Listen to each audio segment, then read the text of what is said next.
Pois é, você sabe o que são honorários advocatícios? Tem gente que fica me perguntando, Fábio, quando é que eu tenho que pagar um advogado? Para tirar todas essas dúvidas com relação ao pagamento do trabalho do seu advogado, nós conversamos com uma advogada que vai tirar todas as suas dúvidas. Acompanhe. O que são honorários advocatícios e sucumbências? Honorários advocatícios, a gente tem os honorários advocatícios contratuais e os honorários advocatícios sucumbenciais. Honorários advocatícios contratuais são aqueles quando eu contrato um advogado, eu combino com ele um valor que eu vou pagar, por exemplo, R$1.000, R$2.000, R$3.000, para ele poder ajuizar uma ação. Esse advém do contrato que eu faço com o advogado. Já os honorários sucumbenciais, a parte que perde na justiça, paga para o advogado da parte contrária. Por exemplo, eu entro com uma ação pedindo férias, 13º, horas extras e pedindo um valor de R$10.000. Se eu ganho esses R$10.000, a parte contrária, no caso o empregador, pagará para o meu advogado os honorários sucumbenciais. Ou seja, o juiz vai determinar de 5% a 15%. Por exemplo, R$1.500 para o meu advogado pago pela outra parte. Isso são honorários sucumbenciais. Quem deve pagar esses honorários à Justiça do Trabalho? Os honorários sucumbenciais foram objeto de mudança com a reforma trabalhista. E nessa mudança na reforma trabalhista, o artigo 790 trouxe que tanto o advogado do reclamante, que é do empregado, do trabalhador, quanto o advogado do reclamado, da empresa, eles recebem honorários da parte contrária. Ou seja, se o empregado, o trabalhador, entrasse com uma ação na justiça e perdesse nessa ação, ele entrou pedindo férias, 13º, horas extras e adicional de insalubridade. E ele perdeu esses direitos. Se ele perde, ele teria que pagar os honorários sucumbenciais para o advogado da empresa. E esse foi um grande problema da reforma trabalhista. Por quê? Inibiu os trabalhadores. Todo trabalhador ficou com medo de entrar com uma ação na justiça e não conseguir provar. A prova é um dos maiores problemas na justiça do trabalho. Se o trabalhador não prova aquilo que ele está falando, se ele não prova que ele não recebeu o 13º, se ele não prova que ele foi humilhado, às vezes por danos morais, às vezes se ele não prova que ele fez hora extra, ele teria ainda que pagar para o advogado da outra parte. Esse foi um dos maiores problemas trazidos pela reforma trabalhista. Quem é o beneficiário da justiça gratuita? São aquelas pessoas que conseguem provar que não tem condições de arcar com as custas na justiça. O que é isso? Muitas vezes, além de todo o processo, além de ter que pagar o advogado, de ter as custas com o advogado, ainda tem que pagar para a justiça, para o Estado.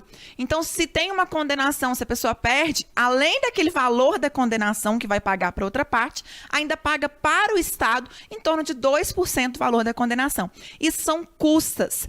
O beneficiário da justiça gratuita, quando ele é pobre no sentido geral, considerado pela justiça, normalmente são as pessoas que ganham por volta de até 2 salários mínimos ou até que ganha até o que a gente considera 40% do teto da Previdência, por volta de 2.400 mais ou menos. Essas pessoas conseguem o benefício da justiça gratuita se comprovarem para o juiz que realmente não tem condições de pagar essas custas.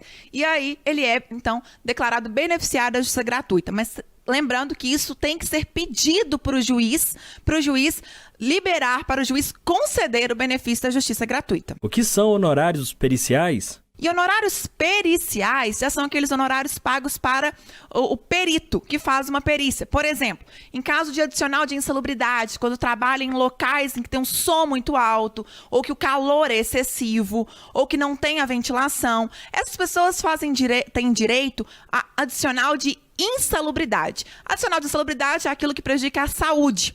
Às vezes por constrição dos órgãos, quem trabalha em câmaras frias, por exemplo. E aí, nesses casos, quando vai para a justiça, tem que ser feita uma perícia para verificar se naquela função tem ou não esse direito. E aí, esse perito, que é nomeado pelo juiz, ele recebe os chamados honorários periciais. Quem paga esses honorários? Quem perde a perícia na Justiça do Trabalho. Então, quem perde a perícia, se eu pedir adicional de insalubridade e não conseguir provar isso na Justiça do Trabalho, se eu perdi na perícia, eu tenho que pagar os honorários periciais. E aí foi a grande mudança que a gente teve com uma decisão do STF, de aproximadamente uma semana. Nessa decisão do STF, os honorários periciais não serão pagos pelos beneficiários da justiça gratuita. Quem pagará essa perícia será a própria União, ou seja, será o Estado que pagará para esse beneficiário da justiça gratuita. Lembrando que é essencial que o advogado peça isso na própria peça que ele vai ajuizar. E quem deve pagar na Justiça do Trabalho? Veio então a grande mudança nessa decisão do STF do dia 21, aproximadamente 21 de outubro. Essa decisão, que foi de 6-4 no STF, ela declarou que tanto os honorários sucumbenciais, que deveriam ser pagos ao advogado da empresa, quanto os honorários periciais, quando pelo reclamante, quando esse reclamante for beneficiário da justiça gratuita, ele não mais pagará os honorários sucumbenciais para o advogado da empresa, a parte contrária, e não mais pagará os honorários periciais, não será mais descontado deles os honorários periciais, fazendo com que realmente os empregados, os trabalhadores possam ir à justiça sem medo de ter o seu direito afetado, sem medo de ter que pagar por aquilo que ele não conseguiu provar. Lembrando que a prova é algo essencial na justiça. Então foi uma mudança muito grande trazida pelo STF e que vem crescer a justiça do trabalho, possibilitar que as pessoas busquem o seu direito efetivamente na justiça do trabalho. Muito esclarecedora essa entrevista aqui no Jornal Cidade Notícia. Você que tinha suas dúvidas com relação ao pagamento dos honorários dos advogados, advocatícios, você retirou todas essas dúvidas agora.